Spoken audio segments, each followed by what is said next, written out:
time had stretched long on Animal Farm. Many years had passed since those fervent nights when they stayed up singing "Beasts of England," dreaming of a fair world where no man would ever raise a whip over their backs. The young horses now knew of Jones only through scattered tales. The generations of sheep and hens had changed until the entire past became nothing but a distant fog. The windmill stood at last, strong, turning slowly in the wind, but the promised good never came. The work had doubled, the food had decreased, and the rewards always went to those sitting in the big house, the pigs. Then something strange began to happen, first as whispers, then as a reality that could no longer be denied. The pigs began walking upright on two legs, step by step, until Napoleon himself was walking with a swollen, tilting body, raising his hand to wave a stick like the true master of the farm. One evening, the big house burst with noise, laughter, and glasses clinking. The animals crept with fear and curiosity to the windows, standing close together, gripping each other at the horror of what they saw.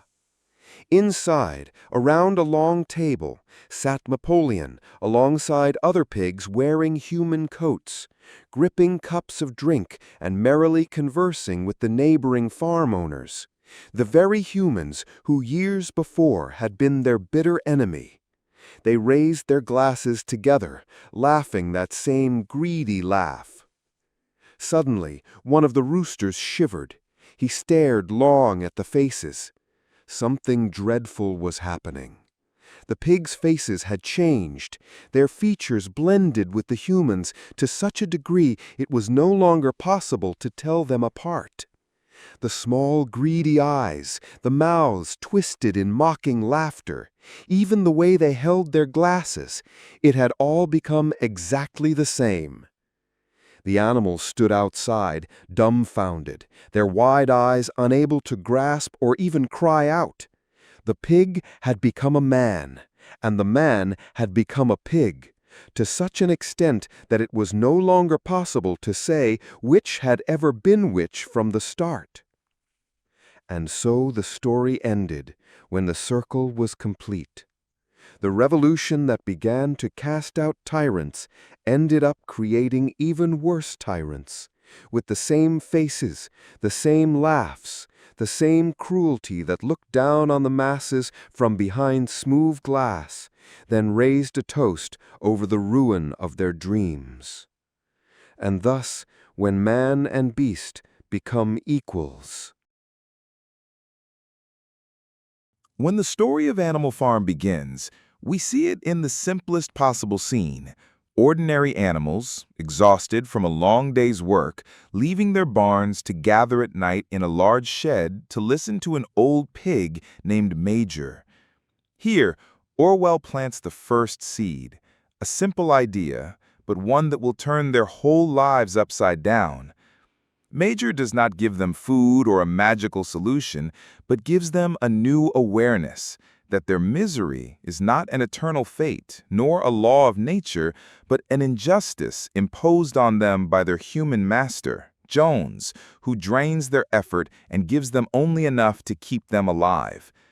This is the first revolutionary spark. From here, all revolutions throughout history have begun. A word from a thinker or a leader awakens hearts before minds and plants anger in the chests. But Orwell, with overwhelming brilliance, does not let us forget the fragility of this awareness.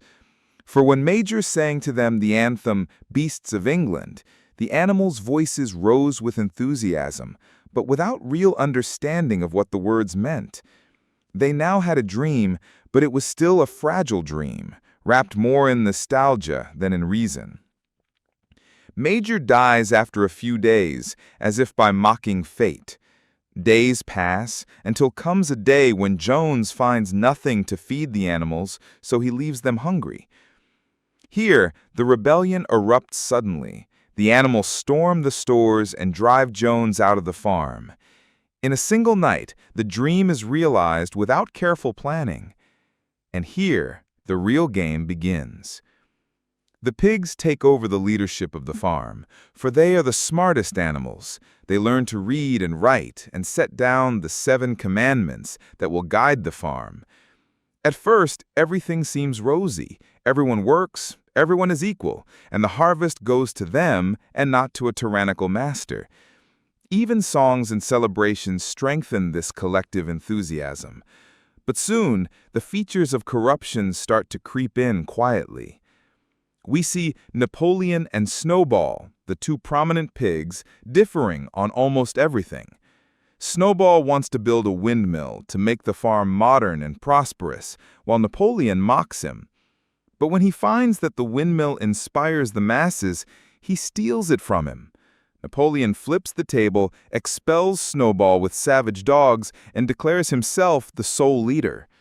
Thus, the revolution that was founded on partnership turned into a blatant dictatorship, exactly as happened in Russia's history, where Trotsky was expelled and Stalin remained. From here begins an endless chain of manipulation.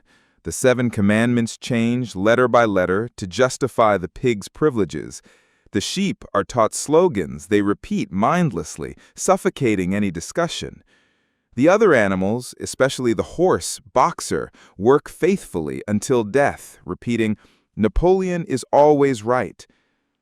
Boxer, this profound symbol of the working class, toils and tires until he collapses sick.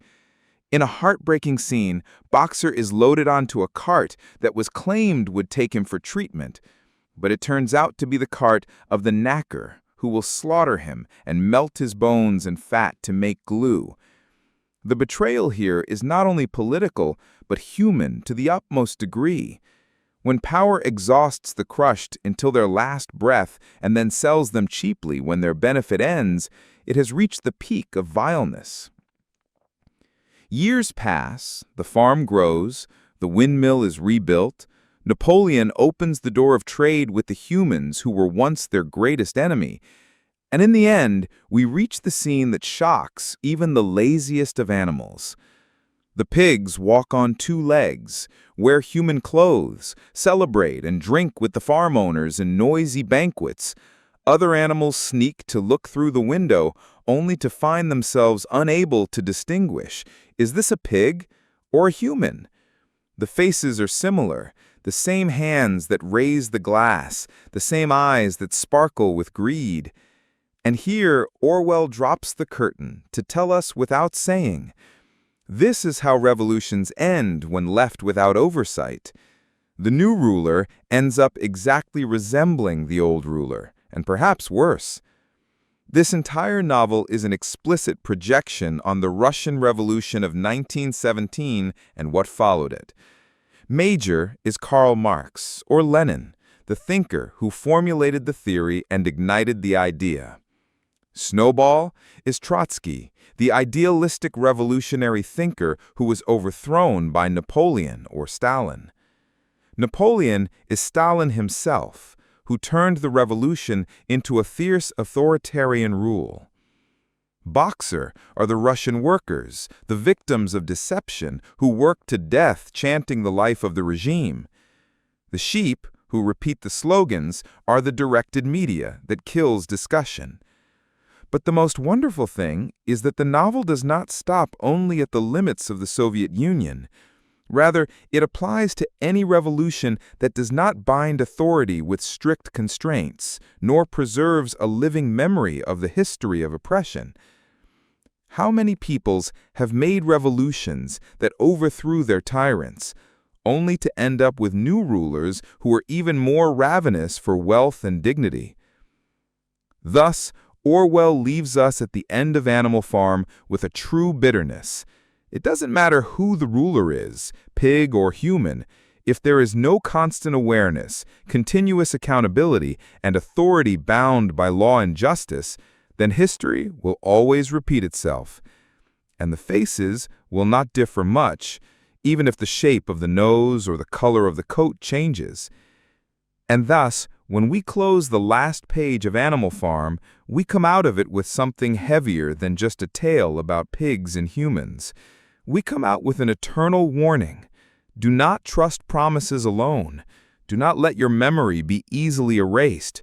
Do not allow anyone to steal your voice in the name of beautiful dreams. Always make sure to keep in your hand the lamp of criticism. No matter how friendly the leader seems, no matter how enthusiastic the songs are. For history has proven time and again that tyranny does not always wear the garb of tyrants, but often comes to you with the face of a savior, whispering in your ear slogans of freedom and justice, while in his other hand he grips the whip. And if you found in this video something that awakened an idea in you or ignited a question, give us your support and subscribe to our channel, so we may travel together through more books that shake our depths and teach us how to think, not merely how to repeat what is told to us. And always remember, keep listening, keep growing.